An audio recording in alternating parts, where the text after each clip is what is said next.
Welcome to Brian Johnson Official Stories. Have a wonderful day. My dad left a voicemail. Don't bother coming to the family reunion. We're cutting ties. I just texted back. Understood. Then I quietly pulled my name from the family business loan.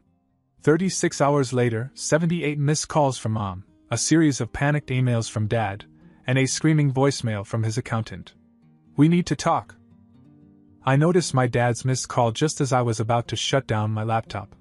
We weren't exactly the kind of family that exchanged daily updates, so I figured it had to be something important.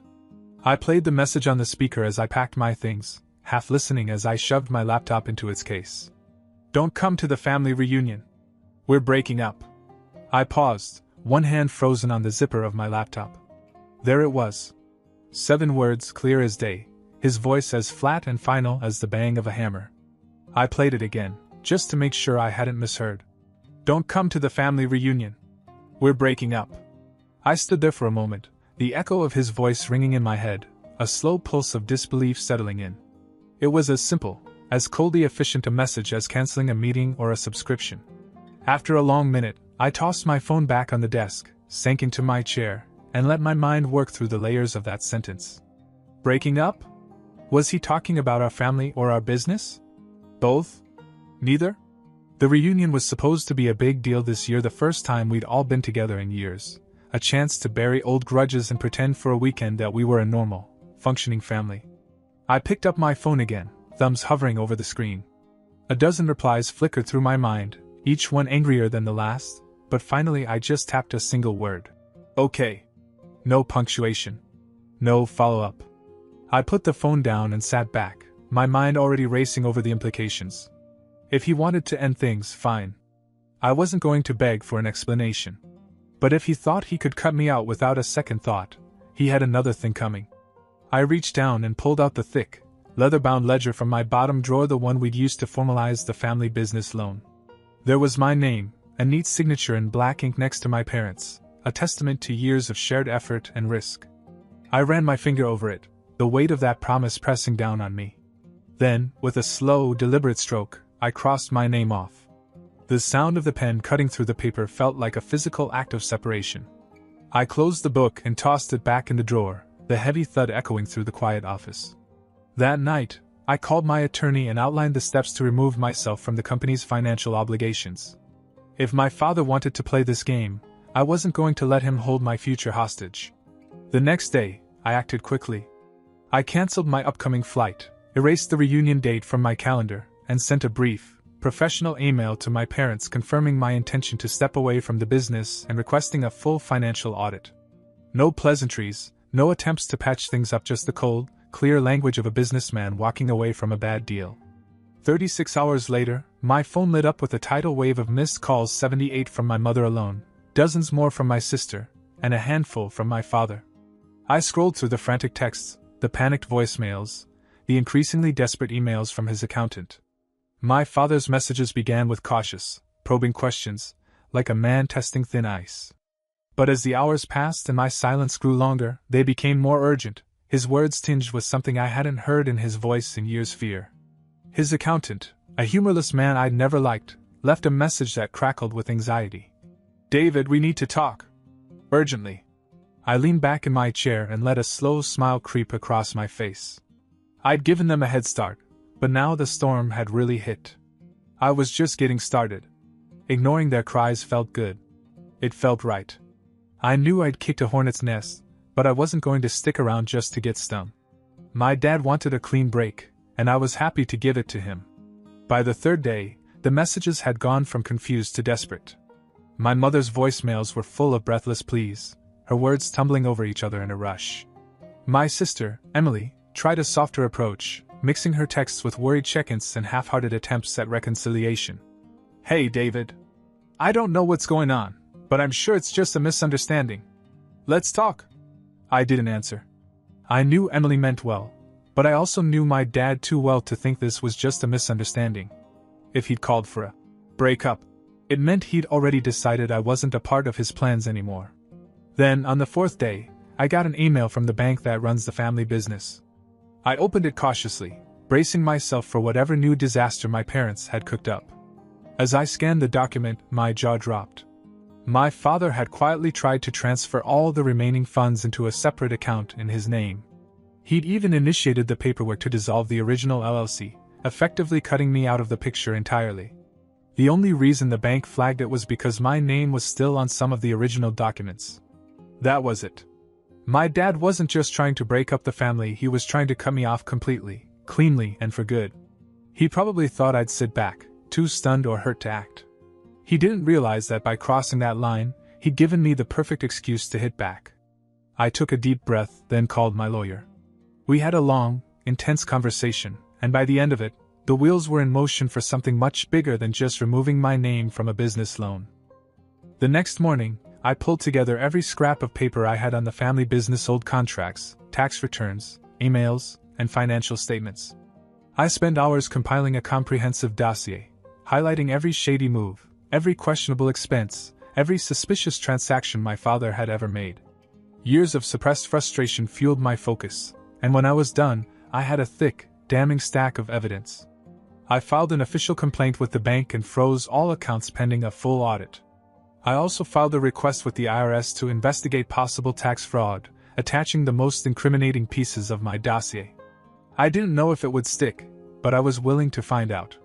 Finally, just for good measure, I sent the whole package to my father's biggest client, a longtime family friend who I knew wouldn't like the idea of being involved in a potentially fraudulent deal. If my father wanted a war, I'd make sure he felt every inch of the battlefield. When I finally settled back in my chair that night, my phone buzzed again. Emily. I hesitated, my thumb hovering over the screen. After a long moment, I answered. David? Her voice was small, almost shy. I could picture her curled up on her couch, probably wringing her hands the way she always did when she was worried. Yes? I know you're angry, and I don't blame you, but can we talk? Just you and me? I paused, weighing my options. Despite everything, I didn't want to drag her into the middle of this mess. She'd always been the peacekeeper, the one who tried to hold us together when everything else fell apart. All right, I finally said. Let's meet tomorrow. As I hung up, I felt a flicker of something I hadn't felt in days, a hint of doubt. But I pushed it away. This wasn't just business. This was personal now, and I wasn't going to back down. The next day I met Emily at a small cafe on the edge of town, a place we used to frequent when we were broke college kids living on coffee and cheap sandwiches. She was already there, her hands wrapped around a steaming mug, her eyes darting nervously to the door every few seconds. When she saw me, her shoulders relaxed a bit, but her smile was tight, her worry still clear. We sat in awkward silence for a moment before she finally spoke. David, what's wrong? She asked, leaning in as if the whole cafe was listening. Dad's losing it. Mom's a wreck. They think you're trying to destroy the business. I took a slow sip of my coffee, trying to decide how much to tell her. She deserved to know the truth, but I didn't want to drag her deeper into the mess. They tried to cut me out, Em. Completely. Dad's been moving money into a separate account, trying to dissolve the LLC behind my back. I'm just making sure they can't burn me on the way out. Her eyes went wide. That can't be right. He wouldn't just... No, there must be some mistake. I pushed a thin folder across the table. It contained a few carefully selected pages, just enough to make my point without overwhelming her. Bank transfer requests, some questionable invoices, and a few emails in which my father had explicitly asked his accountant to speed up the separation process. She flipped through the papers, her face growing paler with each page. Oh my God, this is a lot of money, David. She paused, her fingers trembling slightly as she held up a highlighted statement. 75,000, just gone? Yes, I said, leaning back. And that's just the beginning. He's been siphoning off funds for months, maybe years. I caught a transfer of 150 grand to a private account in his name, marked business development expenses. I leaned closer and lowered my voice.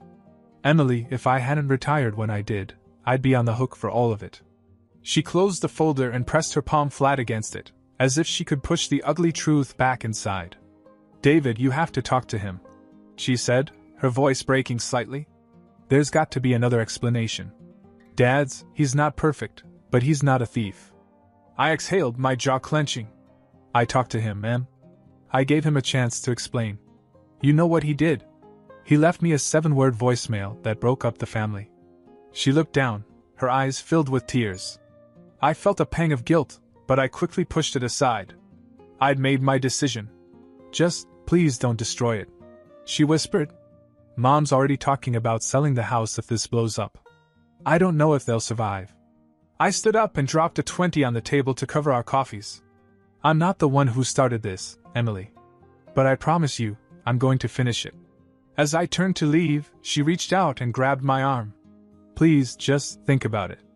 I paused, the weight of her hand on my sleeve reminding me of the nights she used to sneak into my room as a child, terrified of thunderstorms, clinging to me like I was the only solid thing in a world of chaos. I nodded and walked out, the bell above the door ringing sharply behind me. That evening I got a notice from the bank the freeze on my father's accounts had gone through. They'd flagged over $250,000 in suspicious transactions, with several large sums still to be transferred. I pictured my father sitting in his office, watching the numbers tick down, his carefully built financial empire unraveling by the hour. I wasn't just cutting myself loose. I was setting the whole ship on fire. I woke up the next morning to my phone buzzing like a hornet's nest. My email inbox was flooded with notifications from the bank, my lawyer, and a few panicked messages from my father's accountant. The audit had come sooner than I expected, and it was clearly making waves. I scrolled through the latest updates from the bank.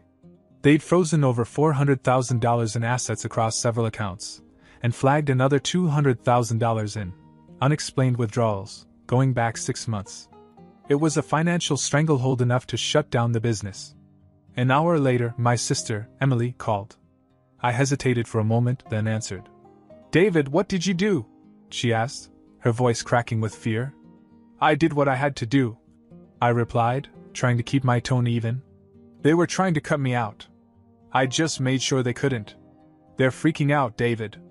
Dad's talking about lawyers, about pressing charges for sabotage. Mom hasn't stopped crying since yesterday. This is getting out of hand. I sat back and rubbed my temple. I hadn't expected them to crack so quickly, but then again, they'd never been good at dealing with the fallout when their plans blew up in their faces. Emily, I gave them a chance.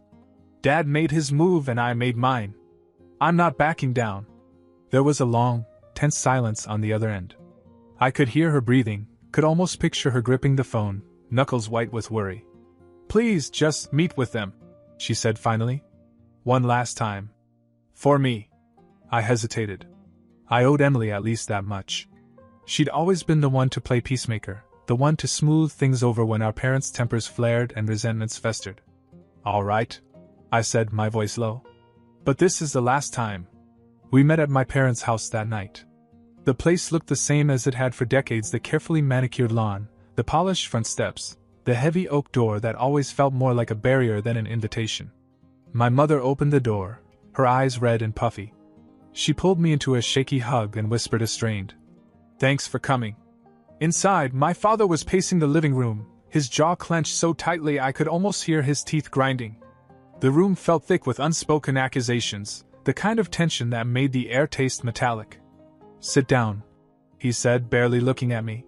I dropped into one of the leather chairs, my eyes drifting to the family portraits lining the walls, a curated history of forced smiles and staged happiness. "So what's this about?" I asked, leaning back. My father turned to me, his face flushed. "What the hell do you think you're doing, David? Freezing the accounts? Getting an audit? You're tearing this family apart." I met his gaze and felt a pulse of anger rise in my chest. "You tore this family apart the second you tried to cut me out. You think I wouldn't notice $250,000 disappearing into a private account? You think I'm just going to sit back and watch you destroy the company I helped build?"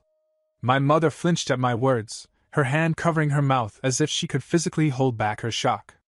My father's face twisted, his eyes sharp and angry. "You have no idea what you've done.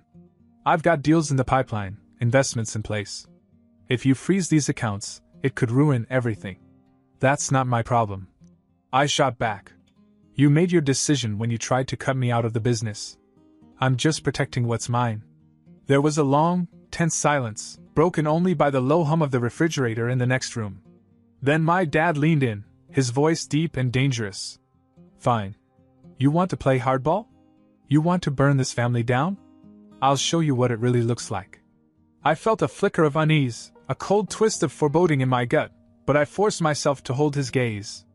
I'd come too far to back down now. Emily stepped between us, her hands raised like a referee trying to break up a street fight. Please stop. Both of you. This isn't helping. I stood up and grabbed my jacket. You wanted me here, Emily. I came. But I'm done trying to reason with him.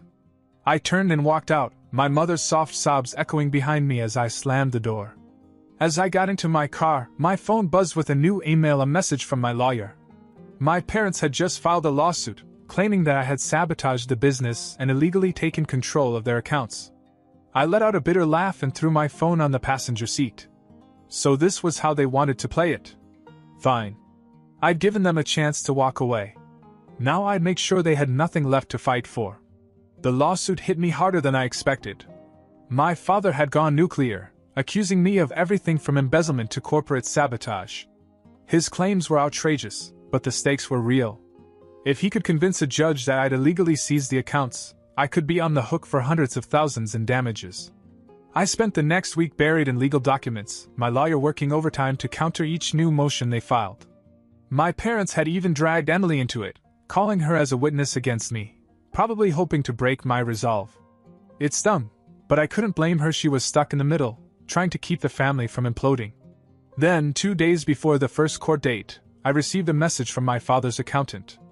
I'd assumed the man was on my parents' side, but this time his tone was different, nervous, almost pleading. David, we need to meet. In private. There are things you need to know. I met him that night in a quiet bar on the outskirts of town. He was already there when I arrived, a half-empty glass of whiskey in his trembling hand. He looked older than I remembered, his usually crisp shirt rumpled, his eyes hollow. He waved me over, his eyes darting nervously around the room. David, I shouldn't be here. If they find out.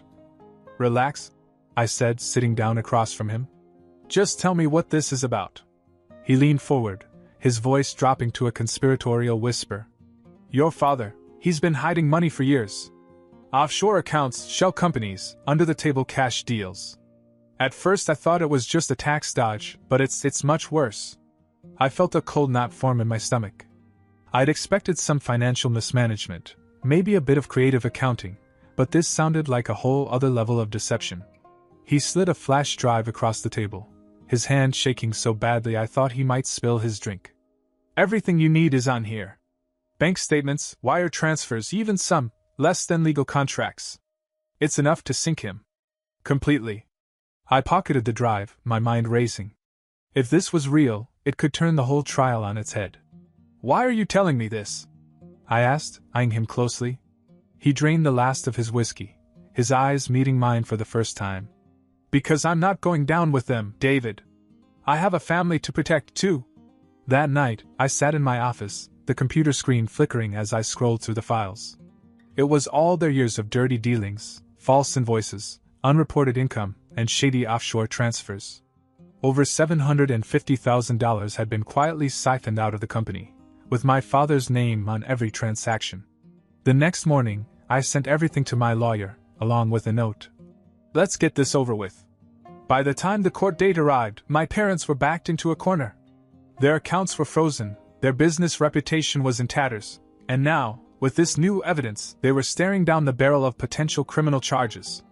My father's face was a mask of fury as he entered the courtroom, his eyes locked on mine with a mixture of betrayal and barely contained rage.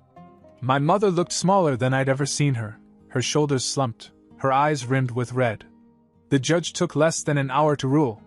The evidence was overwhelming. The case was dismissed and the court ordered a full forensic audit of my parents' finances. I watched my father's face crumple as reality set in. He hadn't just lost the business, he'd lost everything. A week later, Emily called. She'd found my parents a small apartment in a rundown complex on the edge of town, barely a fraction of the sprawling home they once owned. She didn't ask for my help, and I didn't offer it, but I sent them a few months' rent, more for her sake than theirs. As for me, I signed the final papers to dissolve the family business, severing the last financial ties between us. My father had always said that family and business shouldn't mix, and in the end, he was right. Emily still calls, checking in now and then, always careful to avoid the subject of our parents. I know she's still hoping for a miracle, some last-minute reconciliation, but I'm not sure I have it in me. Maybe one day I'll sit down with them and listen to whatever excuses they come up with. Maybe I'll even let them back into my life, just enough to keep Emily from having to choose sides. But for now, I'm content to let the silence stretch out, my parents left with nothing but each other, their empire reduced to dust. A few months have passed, and the dust has mostly settled. My parents are still in that cramped apartment on the edge of town, a far cry from the sprawling house they once flaunted like a badge of honor. Emily tells me they're struggling to adjust, their pride bruised, their savings depleted by legal fees and back taxes. She called me last week, her voice hesitant. They want to see you, David. They're trying to make things right. I let her words hang in the air for a moment, the familiar weight of old wounds settling in my chest. I didn't answer right away. I knew she'd already taken on the burden of caring for them, paying some of their bills when their accounts were frozen, helping them move into that dingy apartment. She was the only one left who believed in the possibility of forgiveness. All right, I finally said. I'll come. Yesterday I drove over and parked my car in the cracked lot in front of her new building. The walls were thin, the paint peeling, the hallways heavy with the smell of fried food and old carpet. I hesitated for a moment, my hand hovering over the doorbell, the memories of our last explosive encounter replaying in my mind. When my father opened the door, I barely recognized him. He looked smaller, his shoulders hunched, his hair thinner, his eyes clouded with something that looked a lot like regret. My mother stood behind him, her face pale and drawn, her eyes watering as she reached out to hug me. We sat in their tiny living room, the mismatched furniture and cluttered shelves a stark contrast to the polished, perfect home they used to show off. They stumbled through their apologies, their voices strained and uncertain, as if they'd forgotten how to speak to me without a trace of authority. We made mistakes, my father said, his hands clenched tightly in his lap. We thought we could fix it, keep the family together, but we went too far. I listened, my face a careful mask, my heart a quiet, uncertain throb in my chest. Part of me wanted to get up, walk out, and never look back. But another part, the part that still remembered family game nights, long drives to the beach, and the way my dad taught me to fix bikes in the garage kept me in my seat. After a long, awkward silence, my mother reached out, her hand trembling as it covered mine. Please, David. Let's start over. I didn't promise them anything. I just nodded, got up, and left. Now, as I sit here staring at that blinking cursor, I'm not sure I made the right choice. Maybe I should have just walked away and let them live with the consequences of their actions. But part of me hopes that maybe, just maybe, some broken things can be put back together. So, Reddit, did I do the right thing?